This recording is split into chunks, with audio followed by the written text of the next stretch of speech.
vinyl community. We have a bit of a treat today. You are looking at the very limited direct-to-disc box set of Anton Bruckner's Symphony No. 7, put out by the Berlin Philharmonic. This is the second direct-to-disc production this orchestra has done in recent memory, the first being the highly lauded and now highly collectible Brahms Symphony box set with Simon Rattle. This box set is obviously just one symphony, Bruckner's Symphony No. 7, which takes up 2 discs. This direct-to-disc recording was taken from the conductor's final performance with the orchestra because shortly after this was performed and recorded, Bernard Haitink announced his retirement.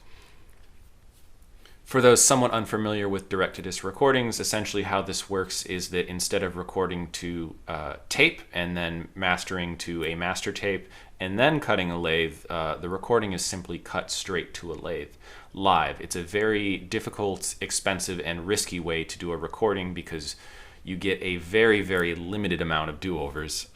It's essentially the closest thing to a live performance you can get on a recording, not to mention this method of making a record yields some incredible sound quality.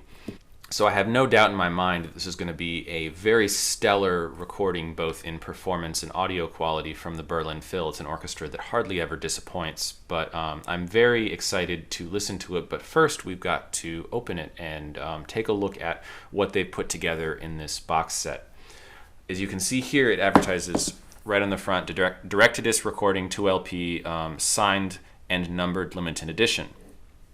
This is number 486 out of 1884. You notice it is numbered out of 1884 because 1884 was the year Bruckner's Symphony No. 7 was premiered. Although it was revised the next year and most people now play the 1885 version, I would assume that this is the 1885 revision that they're playing. So I'm going to be very careful and try not to mess anything up as I open this.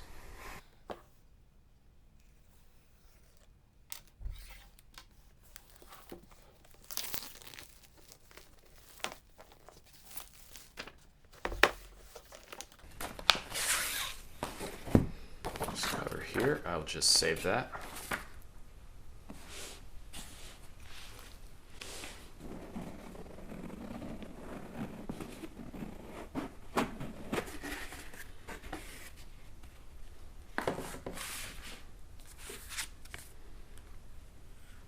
This is a reprint of the program booklet for the concert that these were recorded from. Very nice. And I think, yes, I'm correct, it includes an actual ticket from the performance. I've seen other reviewers state that their ticket reads row 4 as well. My guess is that that was where the recording equipment was set up. I don't know. I don't know if people are going to get completely different tickets or not. But it's a cool thing to include in such a limited box set. Unfortunately, it looks as if the program is only in German, but not to fret, there's plenty of English language materials in here. Here is a certificate signed by, looks like the recording supervisor at Emil Berliner Studios, in a hand numbering of 486 out of 1884. The performance of Anton Bruckner's 7th Symphony documented here was recorded with a special stereo microphone system based on the C700S multi-capsule microphone from Josefsen Engineering. At the moment of performance, the sound was cut directly into the master discs via the shortest possible signal path. There was no subsequent processing and therefore no associated faults or copying losses. The process from recording to reproduction was entirely analog. Through the elaborate recording and production process, this edition represents, so to speak, the optimum in analog sound recording. This present edition is therefore not only of outstanding quality artistically, but also technically and in terms of craftsmanship. It doesn't say it directly on here. It might say it in further materials in here, but this recording was made with 5 microphones, a 5-microphone stereo setup, which I think is good because I believe with the Brahms symphony recordings, I may be wrong, but I believe I remember reading that they were recorded with 2 microphones, possibly 3 microphones. And I remember when I talked about that set, I noted how realistic the sound was because of the nature of the recording, but at the same time, it kind of felt like it was front of the orchestra focused, and hopefully that this recording doesn't have that issue, because that's really my only complaint about the original Brahms box set, is that it just kind of, the sound favored the strings a little bit.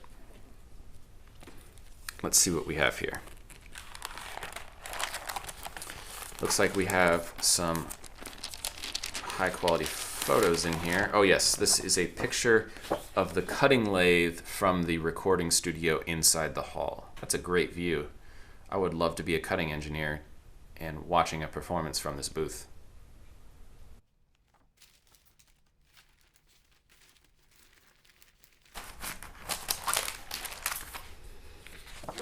This looks like a piece of score. Yes, this is a piece of the score. It looks like with Bernard Haitink's markings in them.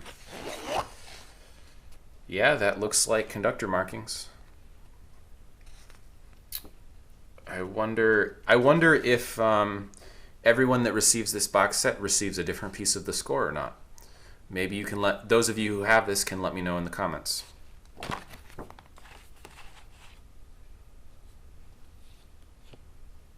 Yeah, it even says down here.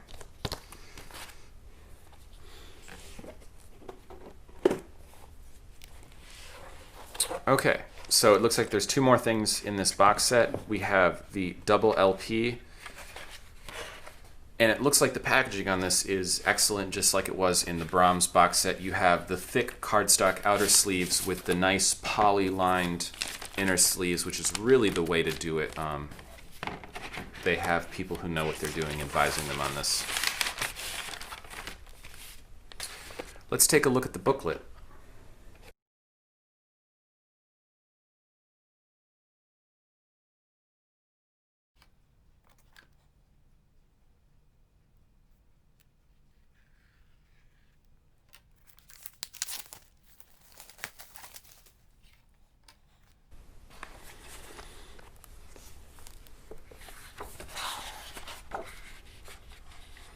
It looks like we have some program notes, some notes from the maestro himself. Let's see.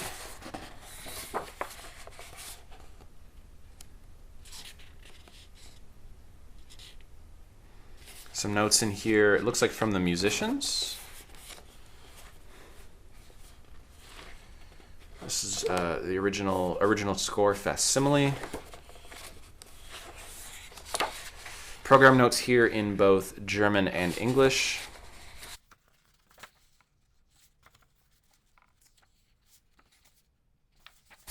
Photograph from rehearsal, it looks like. And this is just, you know, I wish every new classical recording was issued this way. You know, it's rare now to get modern classical recordings issued directly on vinyl. Most of what we get are reissues of older recordings. It's just really special to get something like this because it really mimics the concert experience. You know, when you go to a concert, you know, sometimes there'll be a pre-concert talk.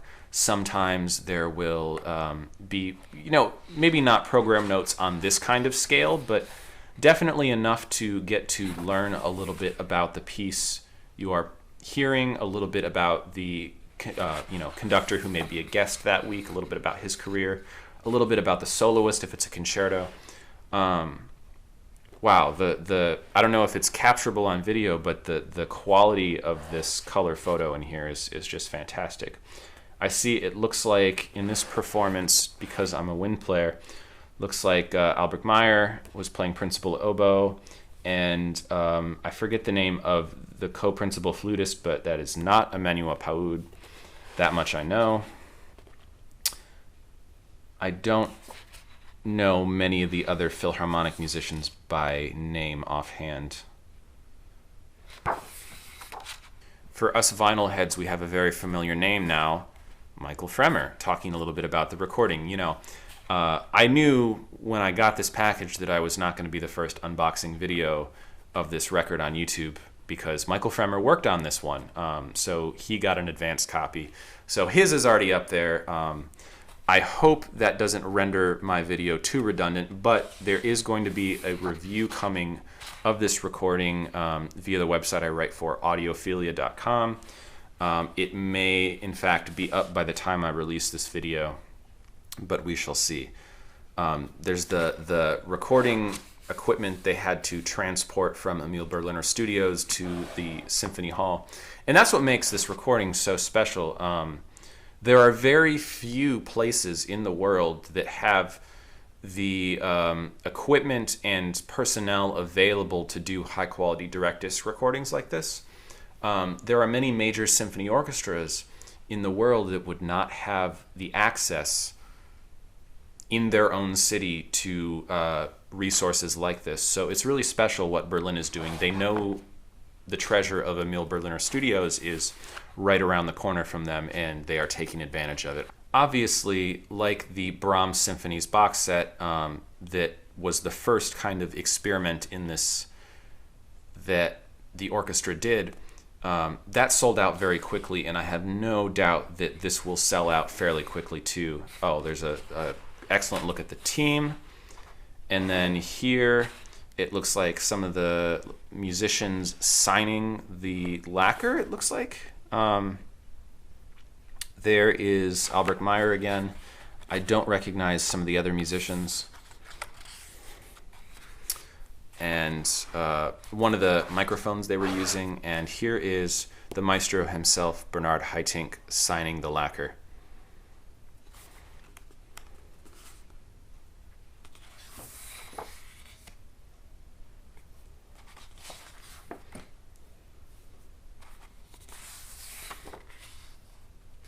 And here is, it looks like the full member list of the Berlin Phil, not just the musicians that played on this recording, but the full list. Because for those that don't know, the Berlin Philharmonic performs so much that they often have double principals of many of the instruments because they cannot simply play everything.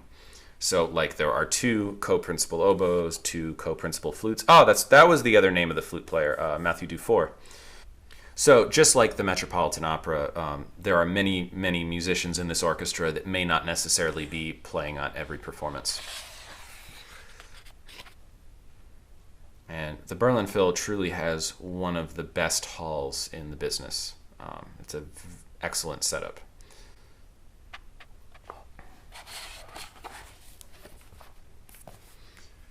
So I hope you enjoyed this sneak peek into this excellent box set. Once again from the Berlin Phil. I'm really looking forward to listening to this and reviewing it for the community and for Audiophilia. So look for that. If it's up by the time I post this video, I will link it in the description because I really want to dive into how this sounds and the interpretation of the performance and compare it to some other Bruckner 7 recordings. The 7th Symphony by Bruckner is probably his most played. It's his most popular symphony.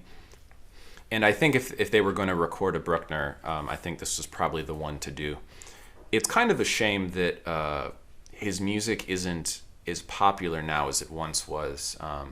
It seems like nowadays the only people I talk to that like Bruckner are trumpet players. And while I don't necessarily have the same reverence for Bruckner that I do for composers like Mahler or Wagner, I think Bruckner was still a master artist in his own right, and his music has a lot to offer. It's just a very, very different approach to the symphonic form. And, you know, while some of his symphonies may not be my cup of tea, you know, I've heard Symphony 7 a few times, and I even studied it in one of my classes at university. And I think it's an excellent symphony that deserves a little more airtime than it's currently getting. So I'm glad the orchestra decided to do this recording. And I hope this is not the end of the series. You know, they seem to be having success with these direct-to-disc recordings. I hope they do more. And even if they don't do direct-to-disc recordings, you know, maybe there might be the possibility in the future to do all analog recordings, because right now it seems like the only things they've released recently are direct-to-disc recordings and vinyl recordings that were cut from high-resolution digital to coincide with digital recordings. And it would be interesting to see if they would ever release an all-analog recording that was mastered the normal way, not direct-to-disc. But I'm excited that this is finally here. I'm excited to listen to it, and if anyone else has this and has been listening to it, let me know in the comments and tell me what you think. So I will see you next time, VC. Take care.